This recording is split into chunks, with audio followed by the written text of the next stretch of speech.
Welcome to Elite Expert Insider Podcast, where we will inspire, motivate, and educate entrepreneurs, innovators, and growth seekers.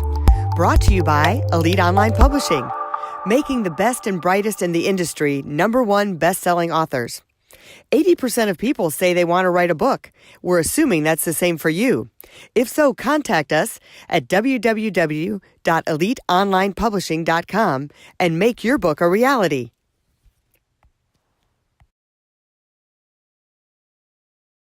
Hey, Melanie Johnson here. How are you doing today? I'm here with my business partner, Jen Foster. How you doing, Jen? Hey, I'm excited. I'm doing good. Today's a great day. I know. I just love days when we do our podcast.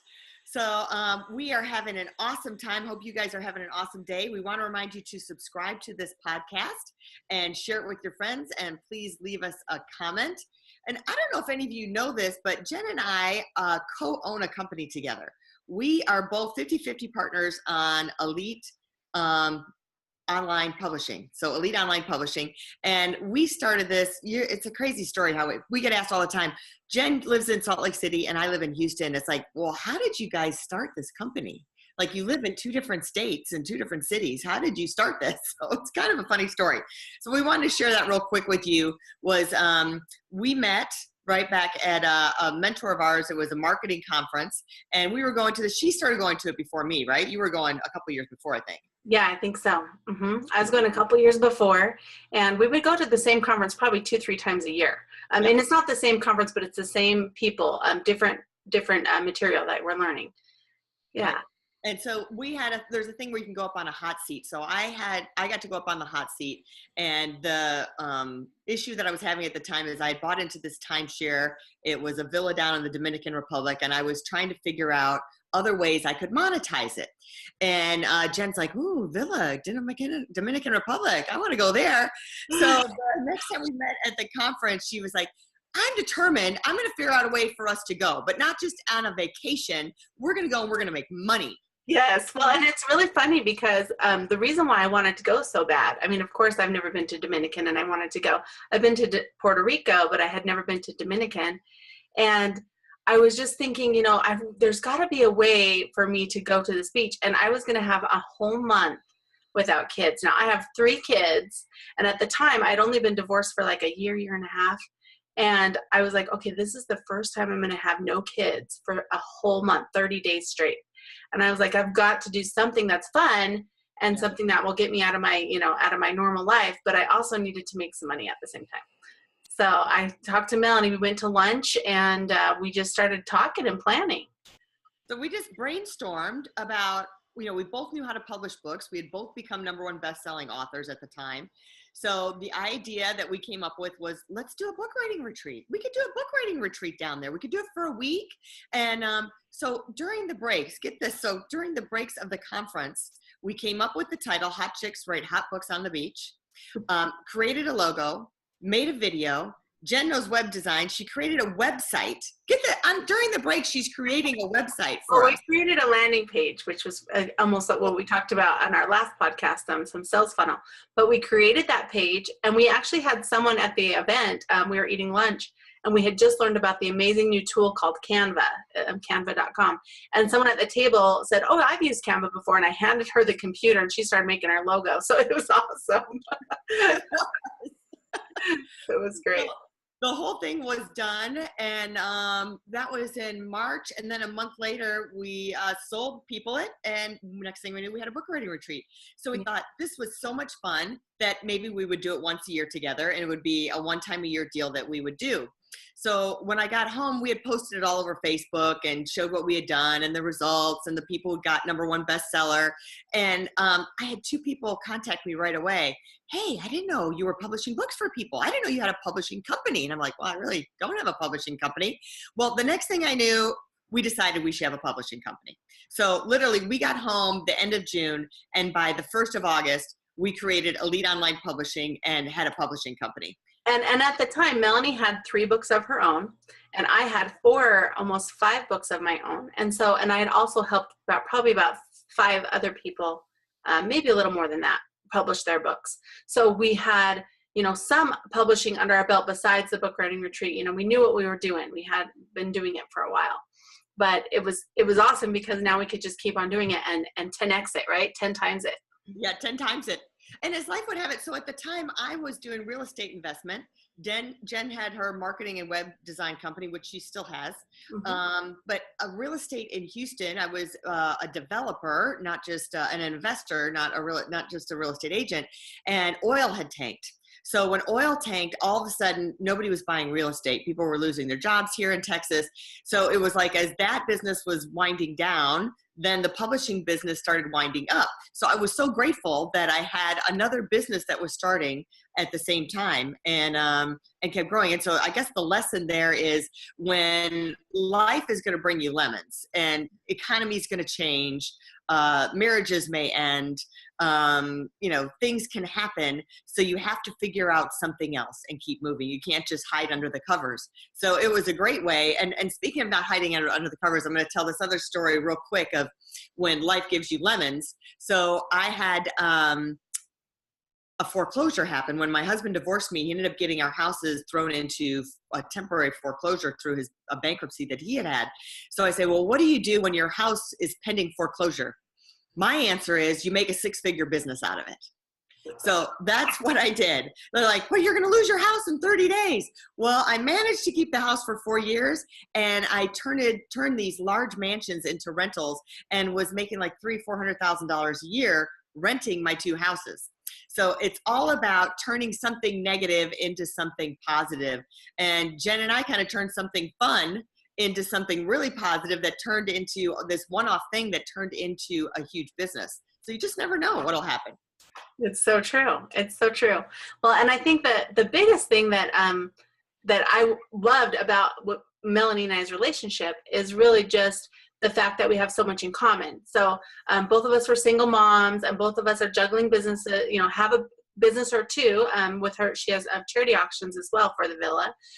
So a couple different things you're doing, and raising kids and building a life for ourselves and a lifestyle, really, Yeah, so the question comes up, there's a lot of single moms out there. So they were saying 50% of all kids grow up with a single parent family now. 50%. That was just huge. I heard that the other day. So when I grew up, it was traditional family. You had a mom and dad, and now the case is, half of them don't have that. Right. So there's a lot of us single moms out there that are, or even single dads, that are trying to juggle multiple things. How do you, especially if you don't have that other person around? Some of you are lucky enough that the other spouse is still ex-spouse is still participating and helping with carpool and driving and maybe taking them every other weekend. But there's a whole chunk of us that don't have that it's 100% of the time. So how are you juggling everything and keeping your sanity at the same time? And I heard some great advice the other day. It's like, you can't be great at everything at the same time. So, the advice is really be engaged in what you're doing at the time. So if you're at work, really be engaged at work. If you're at home, really be engaged at home. But then we had a heck of a day Monday, both Jen and I. It was like there was something in the stars. So it helped the bleed over. So, a child is not feeling well. And Jen, you got to tell your story, because I think you were at the school twice Monday. Yeah, I had to go to the school twice. Yeah. So my son wasn't feeling well. And I had to go to the school. Well, first he had forgotten something. Oh, I know. He had a problem with his eye. Yeah, he wasn't feeling well. He said he had a headache, and his eye, he couldn't see out of half of his eye. So I was like, okay. So I brought his contact case down, and we switched out his contacts, put in new ones. And I said, let me know if it gets worse, or I was worried about maybe he couldn't see at all.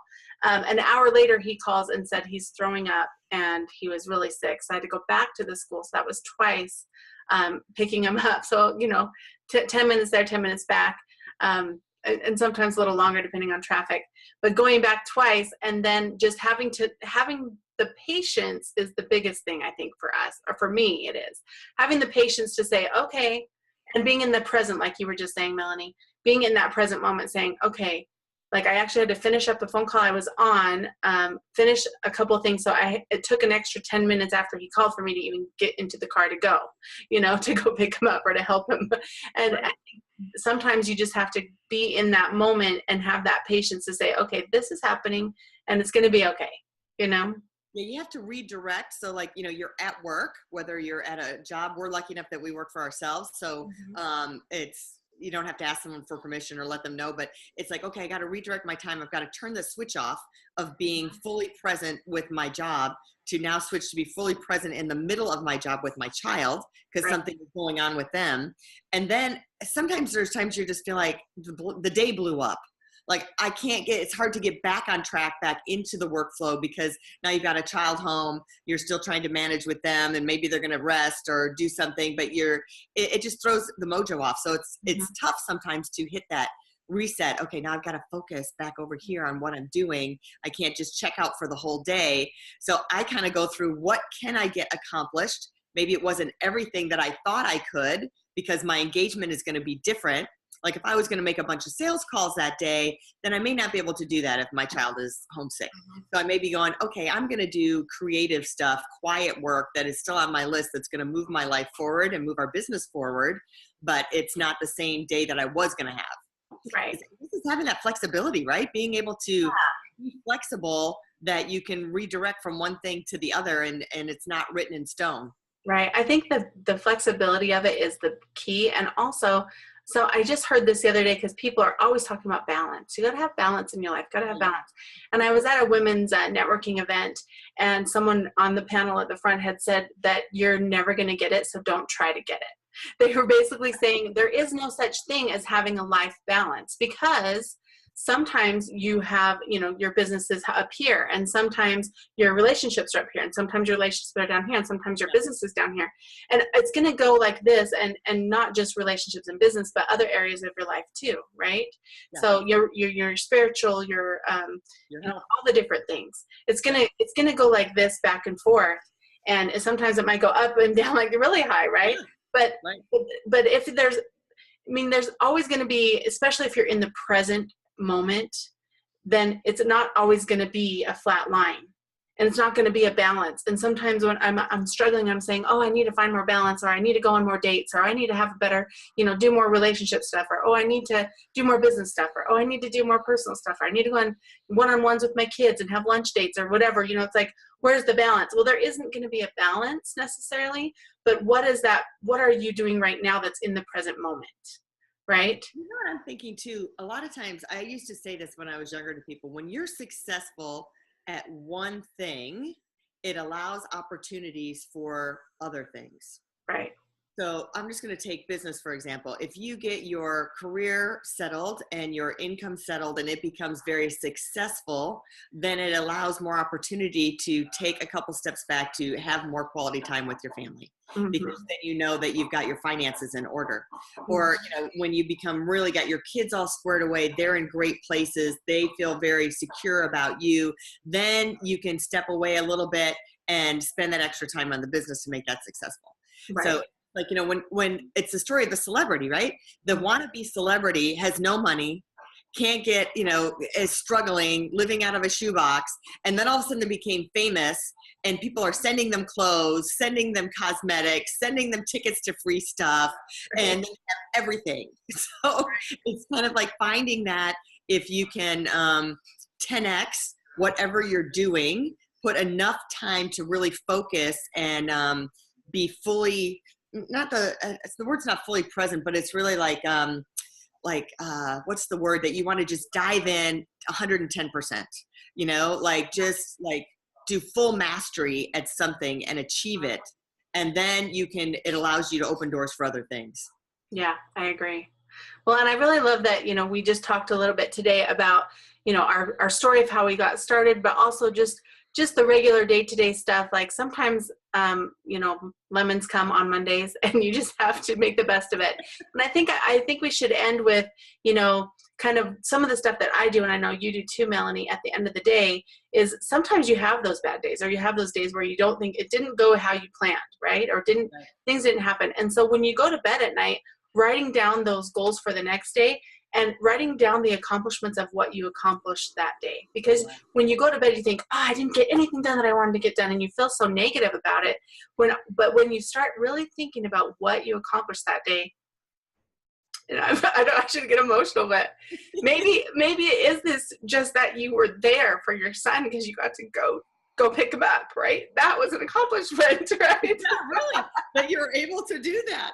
Right. The same day that you had that Monday. So my Monday was my son locked his key or couldn't find his car keys, and all his stuff was locked in his car. Right. So he couldn't go to school because he had no stuff. His shoes, his backpack, everything was in there. And then the other son goes to school and tells me how tired he is and he's not feeling right. And he did a curb job or something, hit his car. So I had to go pick him up. So I ended up with both kids home. Somehow they both were home, but then they ended up leaving at noon. Like you say, you end up with that stuff. And you know what I love about what you said about writing those successes down? We have a whole series of success journals or daily planners. We call them daily planners, but in there, it has an area for you to write your daily successes down. And hey, your success may be that you just showed up today, that you got to get your kids off to school today. And that was your big success. Because you never know what you're going through. I mean, you may have health reasons and different things that you can't function at the top rate that you normally are. So, and doing little things. I mean, the little successes count just as much as the big successes. Right. Well, the little successes build upon each other to create that big success. Yep, it's so true. I love that. That's awesome. Well, we want to remind you to subscribe to our podcast. I hope you don't mind. We were just being real with you, having conversations as single moms today and our business. I hope it was helpful and you got great info out of it. So please subscribe, share this, and leave your comments. We would love to hear from you. And when you subscribe, then you'll get notifications of when we're on next and who's going to be with us that you can share. We'll see you next time at Elite Expert Insider. See you next time. If you'd like to create the most powerful advertising tool for your business, contact us at EliteOnlinePublishing.com, where we will help you create, publish, and make your book a #1 bestseller, and show you how to get new leads and more revenue for your business. If you'd like to check us out on our Facebook page, we have a free book for you as our gift. Just go and click Free Book. Remember to subscribe and leave a comment for our podcast. We would love to hear from you.